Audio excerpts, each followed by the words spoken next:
पाटण शहरातील पूर परिस्थिती कायम जिल्हाधिकारी यांच्याकडून पूर परिस्थितीची पाहणी, स्थलांतरित कुटुंबाची केली विचारपूस। पाटण दिनांक 20 पाटण शहरांसह कोयना विभागात सुरू असलेल्या मुसळधार पावसाने थोडी उसंत घेतली असली तरी पाटण शहरांसह तालुक्यातील पूर परिस्थिती अद्यापही कायम आहे। पुराची पाणी घरात आल्याने शिरळ येथील 1 तर हेळवाक येथील 5 कुटुंबियांना आणि पाटण शहरातील 14 कुटुंबातील 49 नागरिकांना प्रशासनाकडून सुरक्षित स्थळी स्थलांतरित करण्यात आले आहे। तर धडामवाडी केरळ येथे पावसाने ज्ञानेश्वर लक्ष्मण कदम, चंद्रकांत लक्ष्मण कदम यांच्या राहत्या घराची बुधवारी रात्री भिंत कोसळून घराचे मोठे नुकसान झाले आहे।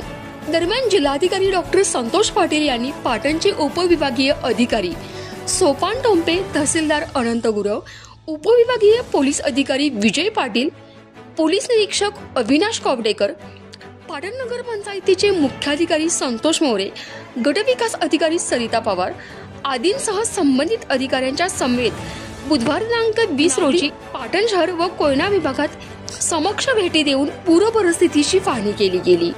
यावेळी त्यांनी प्रशासनाला पूर परिस्थितीवर लक्ष ठेवण्याच्या सूचना दिल्या असून नागरिकांनी दक्ष राहावे असे आवाहन देखील जिल्हाधिकारी डॉक्टर संतोष पाटील यांनी केले आहे।